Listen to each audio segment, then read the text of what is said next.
Primeiro a Pedro. 1 a Pedro 4:17. 1 a Pedro 4:17. Essa passagem, além de nos dizer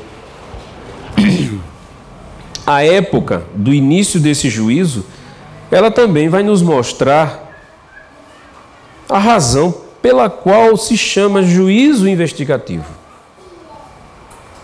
E diz assim: porque já é tempo que comece o julgamento pela casa de Deus. E se primeiro começa por nós, qual será o fim daqueles que são desobedientes ao Evangelho de Deus? É tempo que comece o julgamento. A pregação de Apocalipse 14, verso 7, minha gente, combina muito bem com 1 Pedro 4,17. Lá diz: é chegada a hora do seu juízo. Essa pregação não começou agora, não. A pregação sobre o juízo vindouro de Deus já começou há muito tempo atrás. É velha para nós. Tem mais de 150 anos. Ela é velha para nós. Pedro aqui está anunciando quando isso ocorreria. E por uma razão se chama juízo investigativo, tão questionado e inaceitável. Rejeitado por muita gente. Por que é investigativo? Ora, para aqueles que morreram dentro da igreja, e a gente precisa entender bem, o nome escrito no livro da igreja não significa que o nome foi escrito lá no céu. Já falamos sobre isso. O livro da vida tem um outro complemento. Livro da vida do Cordeiro. Então é o livro da vida de Cristo. Então o nome só entra ali se a vida daquele que realmente está ali escrito estiver de acordo com a vida de Cristo. Se a vida dele for um reflexo da de Cristo, o nome dele estará lá. Não se enganem. Então vejam, o irmão Antônio tem o seu nome inscrito, que esteja lá, no livro da vida do Cordeiro. Irmão Antônio dormiu em Cristo. Que coisa maravilhosa, né? Antes de Jesus voltar, ele terá que ter, vamos dizer assim, uma lista de quem irá subir. Ele não vai chegar aqui para olhar, examinar. Vamos olhar agora se o irmão Antônio deve ou não. Ele já vem certo. Ele já vem certo. Então, houve um juízo que antecedeu a vinda de Cristo. Mas Deus precisa fazer um juízo se Ele sabe de todas as coisas? Precisa, minha gente. Os anjos de Deus não são oniscientes. E o diabo é acusador, por isso que o nome dele é Satanás. Então, qualquer que fosse, digamos assim, a falha do Todo-Poderoso, o diabo apontaria. Então, a vida de João, ou de Antônio, será exposta. Está dormindo. Será exposta. E para todo o universo, o nosso irmão Antônio terá um escrutínio, um exame minucioso de cada ponto da sua vida. E no fim está lá aprovado. Por quem? Por Deus. Isso é uma investigação, minha gente. Não deixa de ser uma investigação. Um exame. É por isso que se diz juízo investigativo. Para quê? Para que quando Jesus voltar, ele venha buscar aqueles que já foram julgados. Agora vejam, ninguém ouviu falar no irmão Edson? O irmão Edson pregava lá na igreja? Por que ele não está aqui? Nesse julgamento, somente aqueles que tiveram o nome inscrito no livro da vida do Cordeiro. posso aqui estar gravado, né? Mas Deus sabe a minha vida. Se eu dormir amanhã, Deus sabe se eu estarei na primeira ou na segunda ressurreição.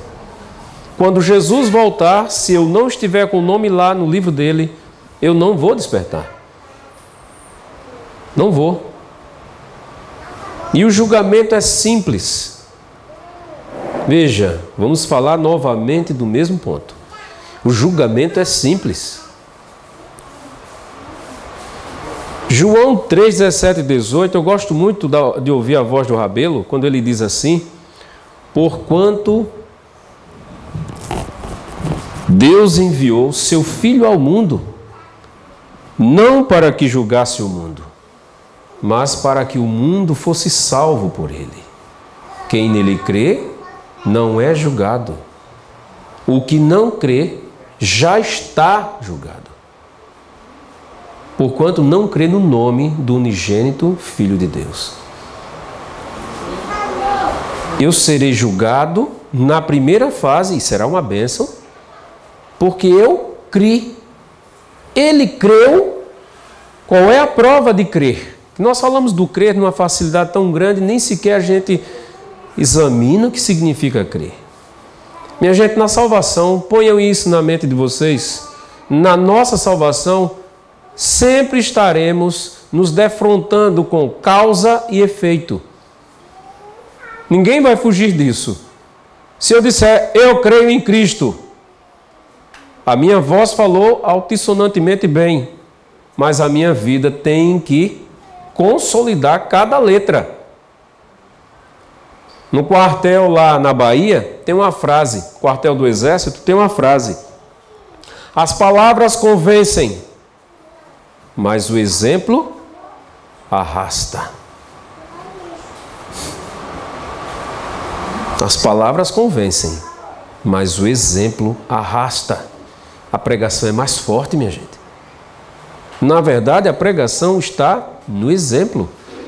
Foi por isso que ontem estudamos a iniciativa de Deus. Deus deu exemplo, calando a boca do diabo e nos alimentando o ânimo. Muita gente ainda tem o pensamento de que Cristo venceu porque Ele era o Filho de Deus, ora. Ele era o Filho de Deus. Vocês acham que o diabo aceitaria? Imagine, minha gente. O diabo teve a sentença dele com a cruz. E ele sabia disso. Tanto é que, e eu creio nisso muito bem, ora, o duelo no deserto, o diabo não deixou para um anjo qualquer deles, não. Ele mesmo quis ir lá. Por quê?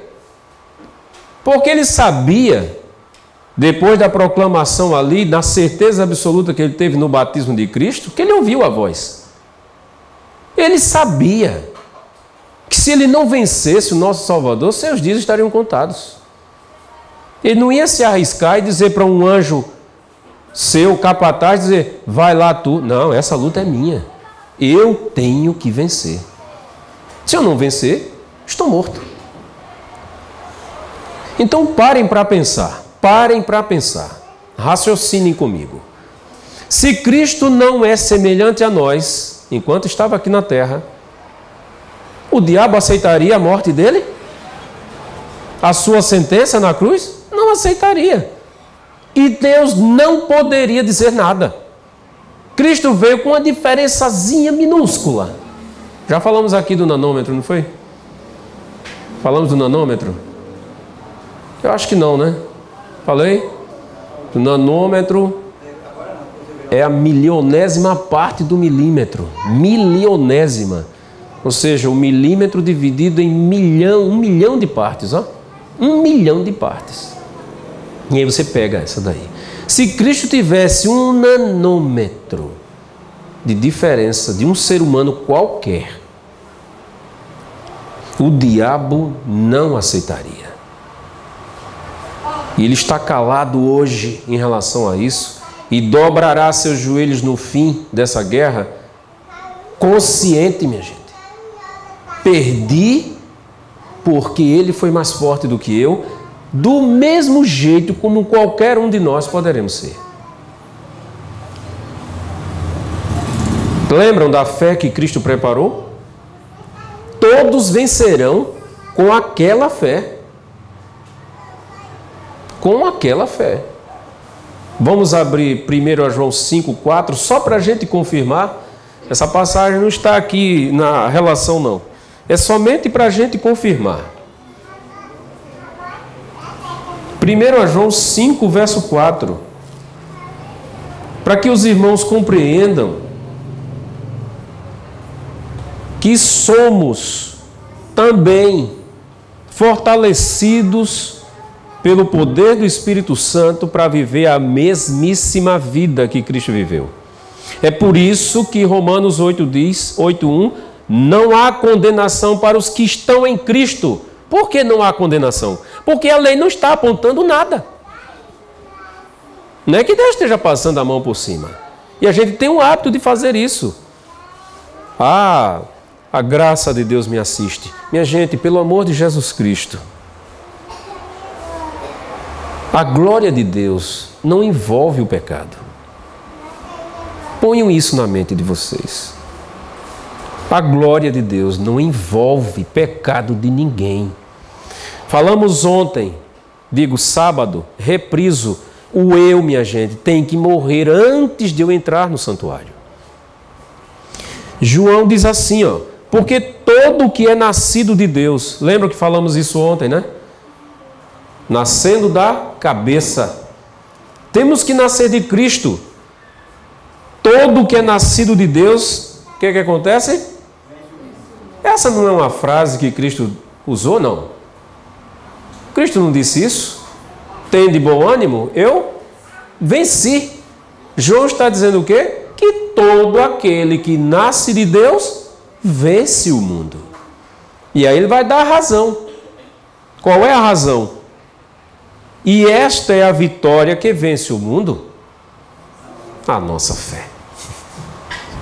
Não é interessante?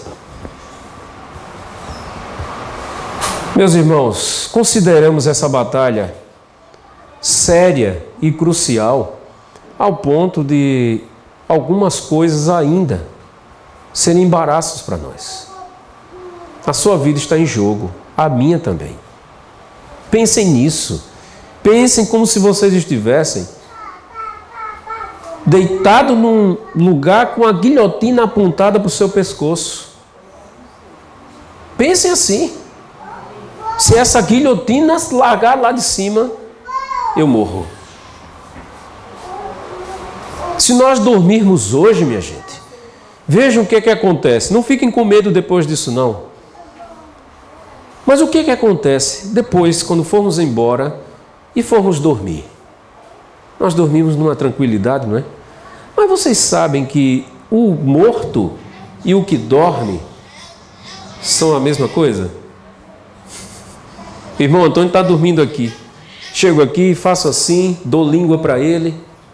E amanhã os irmãos estão rindo do irmão Antônio. Irmão Antônio, o que foi que aconteceu? Sabe de nada.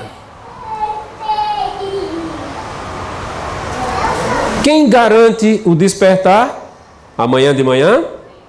Ninguém. Veja essa irmã Carmen. Irmã Carmen, não faz assim. Ou um celular me acorda, ou um relógio, um despertador, ou a claridade, ou o barulho da moto, ou qualquer coisa nos desperta, mas por trás a permissão do Todo-Poderoso. Já imaginaram agora como é o perigo de nós dormirmos? Nós, na verdade, estamos fazendo o quê, minha gente? Entregando o nosso espírito a Deus. Ninguém imagina, né? Todas as noites, minha gente, nós estamos nos despedindo da vida. Como estamos nos despedindo dessa vida?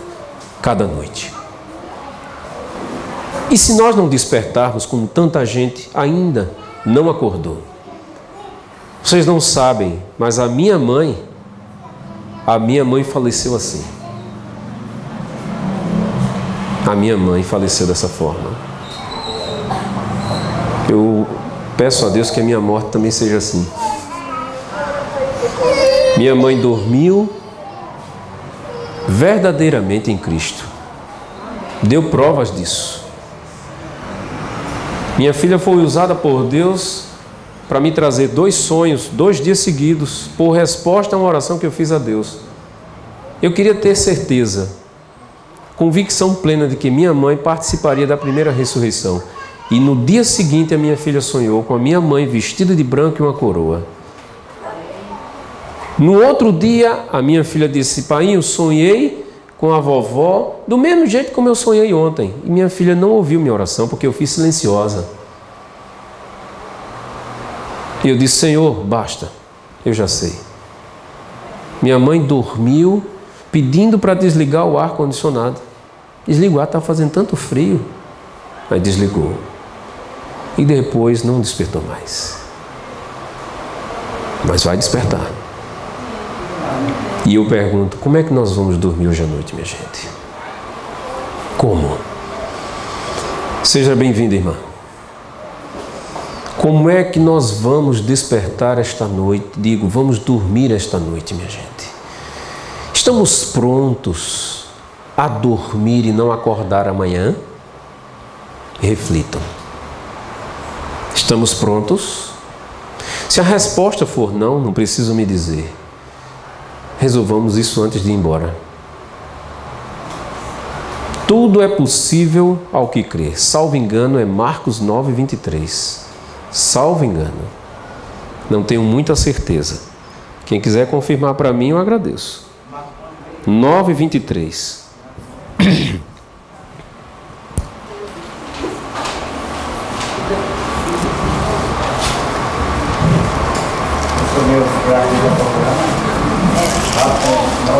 É isso mesmo?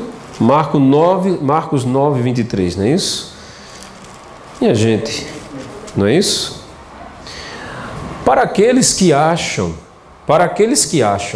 que a graça de Deus nos envolve, a misericórdia de Deus é infinita, e o diabo tem pregado isso parecendo com a voz do Espírito Santo. A graça de Deus realmente é infinita. Lembrem do que nós conversamos, falamos, estudamos no sábado. A verdade, para ser verdade, tem que atender a 2 requisitos, lembram? É preciso que seja um texto das Escrituras, mas que se adeque a uma situação. Então veja, a misericórdia de Deus é infinita, não é? Mas não abraça, minha gente, a pessoa que ainda está vivendo em pecado.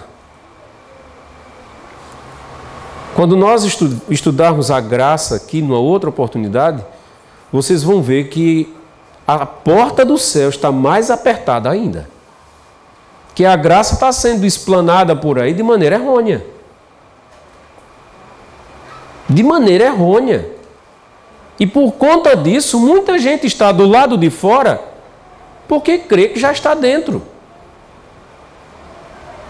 Ninguém pode estar dentro da graça de Deus, transgredindo. A graça é Cristo, minha gente. A essência da graça é o próprio Salvador. E Ele também é a porta. Então veja, eu não posso ter comunhão com o Todo-Poderoso, que hoje a minha esposa achou um versículo maravilhoso. Eu não posso ter comunhão com Cristo e o Pai. Veja, nós 3 aqui. Irmão Antônio, vem para cá, só virtualmente. Vem cá, por favor. Então, eu e irmão Antônio estamos aqui em comunhão. Eu e irmão Antônio e... Venha mais para cá que eu quero que o irmão seja visto. Eu e irmão Antônio e tem mais 2 pessoas aqui. Na verdade, tem 3.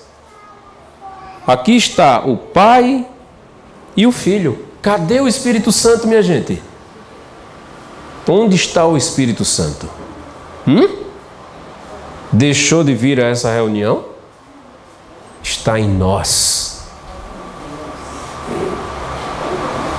Aí eu pergunto para vocês, nessa reunião aqui, há condições, minha gente, desse camarada ou eu estarmos pensando em desviar um certo dinheiro da empresa que nós trabalhamos? Ou não sei o que é que eu vou fazer com aquele irmão quando sair daqui? Pode, minha gente. Impossível. Nessa comunhão aqui, o diabo não tem entrada. Então, como é que nós podemos dizer que na graça Deus assiste um pecador que ainda não conseguiu liberdade? Impossível. Não são minhas palavras não, viu? Irmão, muito obrigado, viu? Daqui a pouco eu chamo o senhor se precisar. Vamos ver o que o nosso irmão Paulo diz em Gálatas 2,17. É mais uma passagem que não está aqui. O que o irmão Paulo está dizendo para nós em 2,17?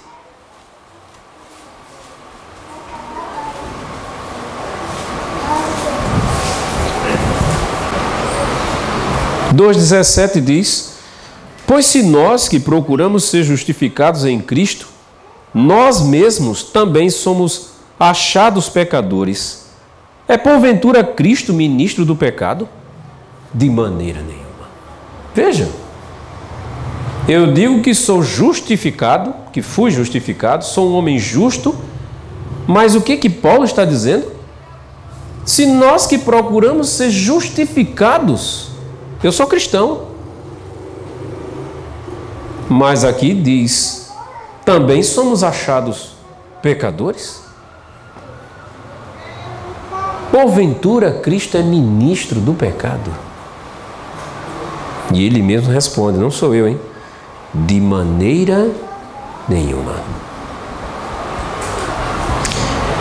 Há uma passagem aqui que eu peço a Deus que me conceda achar. E já achei. Para honra e glória. Ela não está aqui escrita, por isso que eu disse, tomara o Senhor que me mostre. Para que vocês tenham uma ideia, minha gente. Minha esposa disse, meu filho, por que você não falou isso ontem? Eu disse, olha, se o Espírito Santo não falou, eu estou isento. Mas vamos saber agora. Fazer uma pergunta para vocês. Vejam bem, duas situações aqui. Eu agora estou bem calmo. Mas daqui a 10 minutos, eu estou no ponto máximo da ira. Pergunta que eu faço para vocês. Onde será mais fácil de o diabo me influenciar uma transgressão? É agora quando eu estou mais calmo ou numa ira? É lógico, né, minha gente? É claro. Quantas pessoas numa ira porque discutiu... Como é o nome do irmão de blusa vermelha? Marcelo, me desculpa, a minha memória para gravar nome é terrível, viu? Não é falta de consideração, não. Então veja, irmão Marcelo, discutir com o irmão Marcelo. É assim que acontece geralmente, minha gente. Principalmente lá fora. Discutir com o irmão Marcelo. Chego em casa, irado. E aí chega minha esposa, preocupada comigo. Mas meu filho, você nem fez uma ligação para mim. Olha, não estou para conversar hoje não. Tratei bem a minha esposa, não? Bom, se eu não tratei bem, minha gente, já a gente vai ver, muita gente vê o conceito de pecado como algo estupendo. Nós aí estamos vendo, ele é um transgressor da lei, porque é um homicida, porque ele é um estuprador de crianças. Estamos sempre vendo por aqui esse simples fato. É um desvio. Vocês concordam? É um desvio ou não? Fui rude, grosseiro com ela. É um desvio. Isso é pecado, minha gente. Me deixa de fora do céu tanto quanto um assassino. Um assassinato, digo. Do mesmo jeito. Agora vejam. Entendam em nome de Jesus. Bom, se a possibilidade é maior lá, daqui a 10 minutos, porque eu estou irado com o Marcelo, estou irado porque ele foi injusto comigo, então essa ira é permitida. Não é aceita a ira sem causa. A Bíblia nos ensina assim. Pois bem, estou irado porque ele foi injusto comigo. né? O irmão Antônio chegou depois de mim, bem depois, mas ele atendeu o irmão Antônio porque os dois são conhecidos, ele não me conhece. Onde ele trabalha, um dia que eu fui lá no trabalho dele. Então vejam só, me irei, vamos dizer que eu me irei. Então ali naquele ponto é onde o diabo acha uma boa oportunidade. Não é isso, minha gente? Concordam ou não? Muito bem. O que é que Paulo vai nos dizer agora? Efésios 4, 26. Vamos para uma mensagem bem pesada.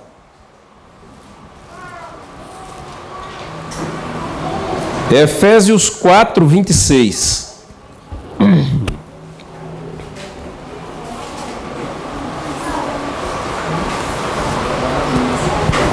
Efésios 4, 26 diz: irai-vos e não pequeis.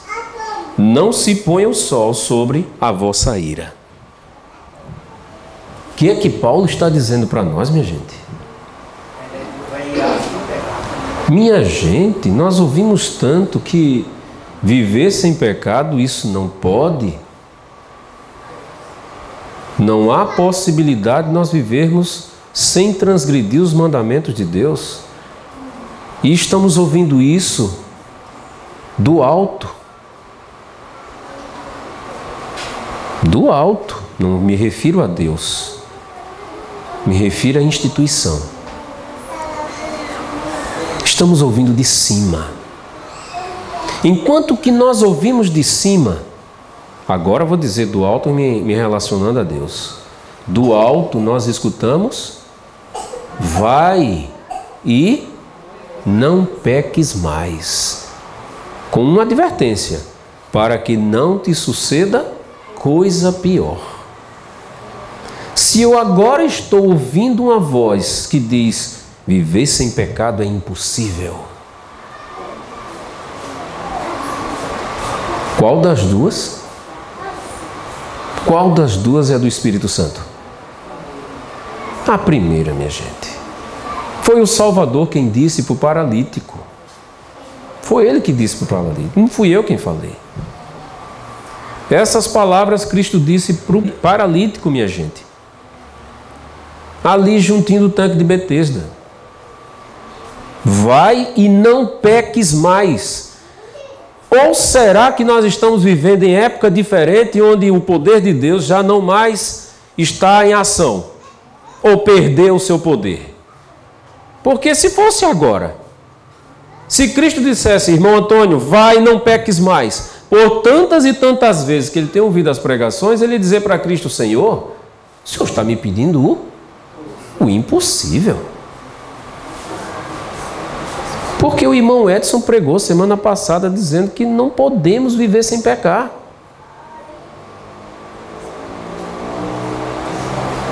E agora Paulo diz: irai-vos, não pequeis. Impressionante, né? A gente precisa rever isso, minha gente. A gente precisa rever isto. Porque veja o verso 28. Nesse verso 28, ele está falando do pecado chamado furto. Não furtarás. O 8º mandamento, não é isso? Não é isso? 8º mandamento: não furtarás. Aquele que furtava, não furte mais. Esse mais é um advérbio de intensidade quando é se relacionando à quantidade. Beba mais café. Se bem que eu não recomendo beber café. Toma uma cevada. Então beba mais chá, que não seja chá mate. Beba mais leite. Esse mais é acrescentando, só que aqui não. Quando a gente usa o mais com uma negativa, não furte, mas esse mais é nunca. Isso aqui é terminando, minha gente. Não faça mais isso. Veja o mais. Não faça mais isso. Não estou acrescentando. Estou pondo um fim. Paulo está dizendo aqui, aquele que furtava, não furte mais. Isso é uma forma dele usar, genericamente, para abranger todos os mandamentos da lei de Deus. Senão ele ia dizer, aquele que faz isso, não faça isso mais. Aquele que comete adultério, não cometa mais. Ele ia citar todos os mandamentos. Então ele cita um mandamento que serve, a ordem serve para todos os demais. Aquele que furta é porque tem o quê? A inclinação para furtar. Como aquele que costuma dizer uma mentira para mentir, e assim por diante. Então, se Paulo está dizendo para essa pessoa, não furte mais, ele está dizendo, não peques mais. E é possível isso para nós, minha gente? Isso é possível para nós. Se não fosse, a palavra de Deus não era tão clara. Ou alguém está aqui pensando o contrário? Só que a gente confunde duas expressões, e aí é o problema. Viver sem pecado não é estar sem pecado.